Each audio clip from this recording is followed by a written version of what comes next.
ఇప్పుడు జనరల్‌గా చాలామంది ఇంట్లోకి నెగెటివ్ ఎనర్జీ అనేది వెళ్ళకుండా, లేదా దుష్ట శక్తులనేవి వెళ్ళకుండా ఉండడానికి గుమ్మడికాయ, లేదా మంత్రించిన కొబ్బరికాయలనేవి ఇంటి ముందు కడుతూ ఉంటారు.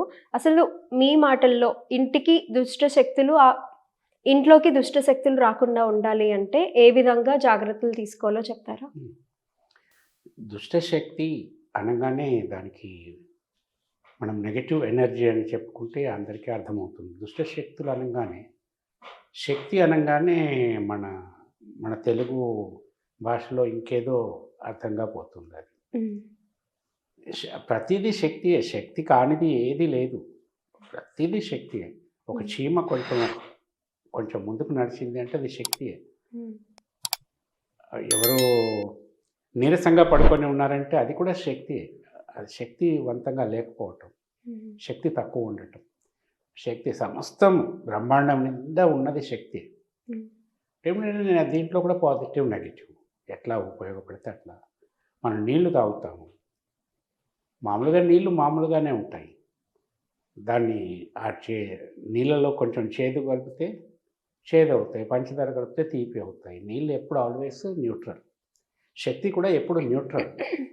దాన్ని పాజిటివ్‌గా చేసుకుంటామా, నెగెటివ్‌గా చేసుకుంటామా అనేది మన మీద ఆధారపడి ఉంటుంది. హ్మ్. ఇది తెలియని వాళ్ళు ఏదో శక్తి ఏదో చేస్తుంది అనుకుంటా ఉంటారు.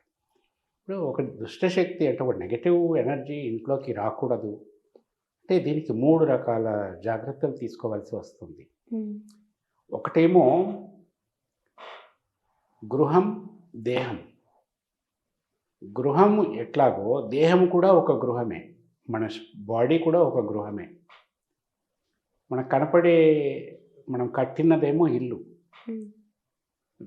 మనకి ప్రకృతి సిద్ధంగా వచ్చింది ఒళ్ళు. ఓకే.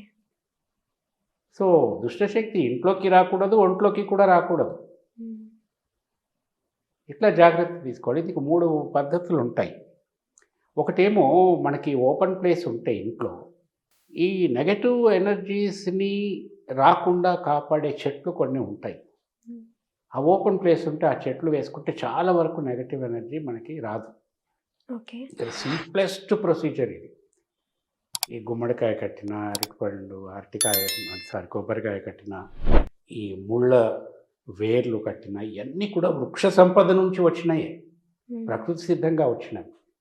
అలాగే ప్రకృతిలో కొన్ని చెట్లు ఉన్నాయి.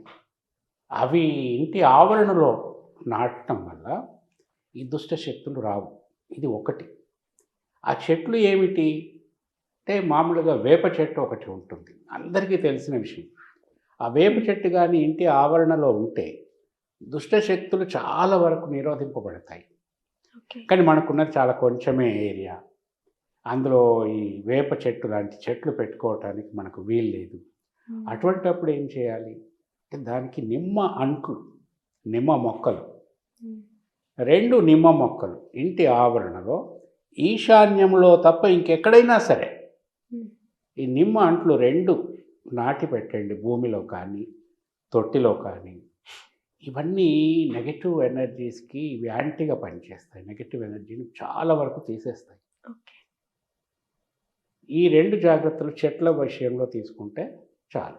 హ్మ్. ఇక అందరికీ తెలిసిన విషయాలు మామూలుగా దిష్టి గుమ్మడికాయ కట్టటము, లేకపోతే నిమ్మకాయలు కట్టటము, లేకపోతే గుర్రపు నాడ కట్టడం ఇయన్నీ హ్మ్. మామూలే. ఇంకిప్పుడు ఈ రోజుల్లో కలబంద చెట్టు కూడా కడుతున్నారు అది ఇంటి కూడా ముందు. దృష్టికి నివారణ కోసం కడుతున్నారు. ఓకే. సో, ఇంటి ఆవరణలో భూమిలో కానీ, తొట్లలో కానీ ఈ చెట్లు అంటే ఒకటి మామూలుగా ఓపెన్ ప్లేస్ ఎక్కువుంటే హ్మ్. వేప చెట్టు. హ్మ్. ఓపెన్ ప్లేస్ ఎక్కువగా లేకపోతే నిమ్మ అంట్లు 2 ఒకటి కాదు 2 పెట్టాలి తప్పకుండా. ఓకే. ముళ్ళు ఉండాలి ఆ నిమ్మ అంటుకి. ఈశాన్యంలో కాకుండా ఇంకెక్కడైనా పెట్టేసేయొచ్చు. ఓకే. ఇది ఒకటి. మళ్ళీ చెట్లు నాటేటప్పుడు గుమ్మానికి ఎదురుగా నాటకూడదు. నడకలో రాకూడదు. హ్మ్. ఇటు తూర్పు నుంచి ఆగ్నేయ భాగం వరకి రావచ్చు. ఇట్లా వాళ్ళ గుమ్మం ఎటు ఉన్నా సరే గుమ్మానికి ఎదురుగా రాకుండా ఎక్కడైనా వీటిని నాటుకోవచ్చు ఈశాన్యము తప్ప. హ్మ్.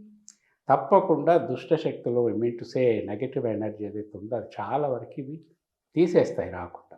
ఓకే. నంబర్ 2 దుష్ట శక్తులను అంటే నెగెటివ్ ఎనర్జీని ఇన్వైట్ చేసే విషయాలు ఇంటి లోపల ఉండకూడదు. అంటే దుష్ట శక్తుల్ని ఆకర్షించేవి, దుష్ట శక్తుల్ని ఆహ్వానించేవి మన ఇంటి లోపల లేకుండా జాగ్రత్త పడాలి. ఎట్లాంటి అంటారు గురువుగారు? ఎట్లాంటి జాగ్రత్తలు అంటే ఫస్ట్ థింగ్ ఇంటిని శుభ్రంగా ఉంచుకోవాలి. హ్మ్. రెండవది ఇంట్లో చీకటి లేకుండా చూసుకోవాలి. హ్మ్. మూడవది ఇంటి లోపలికి ధారంగా గాలి వెలుతురు ప్రసరిస్తూ ఉండాలి. హ్మ్. ఇప్పుడు శుభ్రంగా ఉంచుకోవటం అంటే ఏంటి? ఇంటి లోపల మనకి బూజు లేకుండా దులుపుకోవటం, దుమ్ము పేరుకుపోకుండా చూసుకోవటం, హ్మ్. మళ్ళీ ఎక్కడ పడితే అక్కడ పెచ్చులు ఊడిపోయినట్టు అట్లా ఉంటే దాన్ని కొంచెం శుభ్రం చేసుకోవటం, నీట్‌గా పెట్టుకోవాలి ఇంటిని. ఈ నెగెటివ్ ఎనర్జీని అట్రాక్ట్ చేసేవి చాలా ఉంటాయి.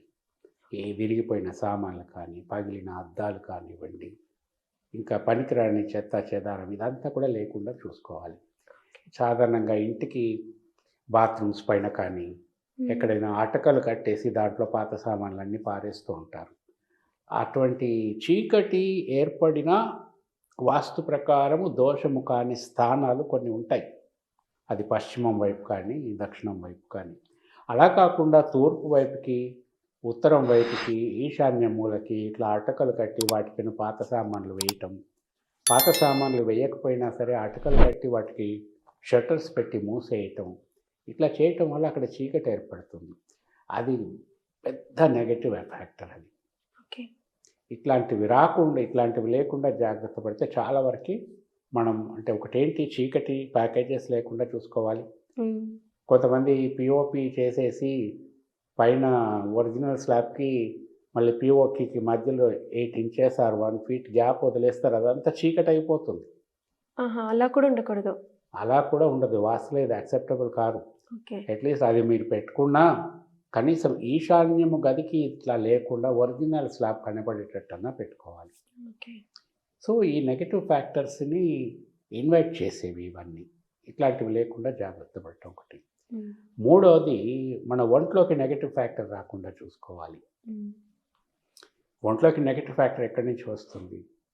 కళ్ళల్లో నుంచి వస్తుంది, చెవుల్లో నుంచి వస్తుంది, ముక్కులో నుంచి వస్తుంది, నోట్లో నుండి వస్తుంది. ఓకే. ఇవన్నీ కూడా పంచేంద్రియాలు. ఈ పంచేంద్రియాల నుంచి పాజిటివ్ ఫ్యాక్టర్ కానీ, నెగెటివ్ ఫ్యాక్టర్ కానీ వస్తుంది. మీరు కళ్ళు మూసుకొని ధ్యానం చేస్తూ కూర్చున్నారనుకోండి, ఏ ఆలోచన లేకుండా. So, you are gaining your positive factor. Okay. మీరు కళ్ళు ఇంత చేసుకొని, భీతి కొలిగేటటువంటి సినిమాలు టీవీలో చూస్తూ కూర్చున్నారనుకోండి, హ్మ్. మీరు అంత భీతి గొలిపే వాటిని సాధారణంగా చూసి మర్చిపోతే పర్వాలేదు. కానీ అవి మీ మీద భీతిని కలిగించేటటువంటి ఇంపాక్ట్‌ని విపరీతంగా కలిగిస్తున్నట్లయితే, hmm. You are receiving that in your subconscious mind. That will be working to you. ఈ డ్రాకులా సినిమాలు ఇట్లాంటివి ఉంటాయి కొన్ని. చేతబడుల సినిమాలు. హ్మ్. ఇట్లాంటివి చూసి అప్పటికప్పుడు మర్చిపోయే మనస్థైర్యం మీకుంటే పర్వాలేదు. కానీ అటువంటి మనస్థైర్యం లేకుండా అందులో లీనమైపోయి, దాన్ని ఎక్కువ రిసీవ్ చేసుకొని సబ్‌కాన్షియస్‌లోకి స్టోర్ అయిపోతే, ఈ నెగెటివ్ ఫ్యాక్టర్ అనేది మీ మీద పనిచేయటం మొదలుపెడుతుంది. హ్మ్. ఏదైనా భయంకరమైనటువంటి శబ్దాలు వచ్చేవి. ఓకే. ఇప్పుడు యానిమల్ ఛానల్ ఉంది. ఇట్లాంటివి కొన్ని ఉన్నాయి. అందులో పాములు, సింహాలు, పెద్ద పులులు హ్మ్. ఇవి భయంకరంగా ఎట్లా కనిపిస్తాయి, ఎట్లా వేటాడుతాయి, ఎట్లా చంపుతాయి. హ్మ్. వాటి అరుపులు, వాటి గోస అంటాం. ఒక లేడీని ఒక సింహం తరుముతుంది, చంపేస్తుంది, తింటుంది. అదంతా చూస్తూ ఉంటారు. ఆ హ్మ్. సింహం అరుపులు, లేడీ అరుపులు ఇవన్నీ దృశ్యంతో పాటు మీ చెవుల్లోకి కూడా వెళ్ళిపోతూ ఉంటుంది సౌండ్. ఇవన్నీ కూడా దేహం లోపలికి వెళ్ళేటటువంటి నెగటివ్ ఇంపాక్ట్. ఇట్లాంటి హింసకు సంబంధించిన దృశ్యాలు, అరుపులు ఇవన్నీ కూడా హ్మ్. మనకు తెలియకుండానే మన సబ్‌కాన్షియస్‌లో రికార్డ్ అయిపోతాయి. హ్మ్. మనకు తెలియకుండానే మన మీద ప్రభావాన్ని చూపెట్టడం మొదలుపెడతాయి. కొన్నిటికి భయపడటం, సరిగ్గా నిద్ర పట్టకపోవటం, నిద్రలో ఉలిక్కిపడటం ఇవన్నీ అవుతాయి. దీనికి వయసుతో సంబంధం లేదు. కొంతమంది వాటిని జస్ట్ సినిమా లాగానే చూసి మర్చిపోతారు. కొంతమంది అలా కాకుండా కొంతమంది మీద విపరీతమైన ప్రభావాన్ని చూపెడుతూ ఉంటాయి. Horror movies. అటువంటప్పుడు ఏమవుతుంది? ఇవన్నీ సబ్‌కాన్షియస్‌లో పనిచేస్తుంటాయి. అంటే ఒక నెగెటివ్ ఎనర్జీ అన్నది హ్మ్. మనకు తెలియకుండానే మన ఒంట్లోకి వెళ్ళిపోయింది. బట్ నేచురల్‌గా పనిచేయటం మొదలుపెడుతుంది. ఓకే. దాన్ని తట్టుకునే మనస్థైర్యం మనకుంటే దాన్ని చూసినా పెద్దగా పట్టించుకోము. కానీ అందరికి అలా ఉండదు. సో, ఇటువంటి మనకు పడవు అని తెలిసినప్పుడు అటువంటి వాటికి దూరంగా ఉండటం మంచిది. ఓకే. సో, ఇంట్లోకి కానీ, ఒంట్లోకి కానీ దుష్టశక్తి రాకుండా ఈ విధంగా జాగ్రత్త పడుతూ ఉండాలి. కొంతమంది ఇటువంటి బాగా హారర్ మూవీస్ కానీ, ఇట్లాంటివి చూసే హారర్ సీన్స్ కానీ, ఈ హారర్ పూజలు కానీ, హ్మ్. ఇట్లాంటివన్నీ చూసిన తర్వాత ఒక విధమైన సైకలాజికల్ ఆహ్, అన్‌సేఫ్ ఒక అభద్రతా భావానికి లోనైపోతుంటారు. హ్మ్. వాళ్ళని ఎంత అంటే సైకియాట్రిస్ట్‌కి తీసుకెళ్ళి చూపెట్టేటంత దూరం పోతుంది. ఓకే. కొంతమంది ఇవేవో బయట నుంచి వచ్చిన గాలులు, ఏదో దుష్టశక్తి తగిలింది వీళ్ళకి అనుకోని ఆ విధంగా పూజలు అయన్నీ మొదలుపెట్టేస్తారు. హ్మ్. నిజానికి అది కాదు. ఇది దుష్టశక్తి అంటే ఒక లిటరల్ మీనింగ్ వేరే ఉంటుంది. పాజిటివ్, నెగెటివ్ ఎనర్జీస్ అంటే ఇవి డిఫరెంట్‌గా ఉంటాయి. హ్మ్. అలా మనం ఇటువంటి నెగెటివ్ ఎనర్జీస్ మనకి ఇంట్లోకి కానీ, ఒంట్లోకి కానీ రాకూడదనుకుంటే, ఒకటేమో చెట్ల పరంగా జాగ్రత్త తీసుకోవటం, ఒకటి ఇంటి లోపల క్లీన్లీనెస్ గురించి జాగ్రత్త తీసుకోవటం. హ్మ్. మూడవది మనకి తట్టుకోలేనటువంటి హారర్ థింగ్స్ ఏవైనా ఉంటే వీటిని చూడటం, వినటం హ్మ్. నుంచి తప్పించుకోవటం. వాటికి దూరంగా ఉండటం. ఈ విధంగా జాగ్రత్త పడితే ఈ నెగెటివ్ ఎనర్జీస్ ఇంట్లోకి రావు. ఒకవేళ వచ్చినా వాటిని తట్టుకొని నిలబడగలిగే శక్తి మనకి ఉంటుంది. మన ఓకే. ఇంటికి కూడా ఉంటుంది. హ్మ్.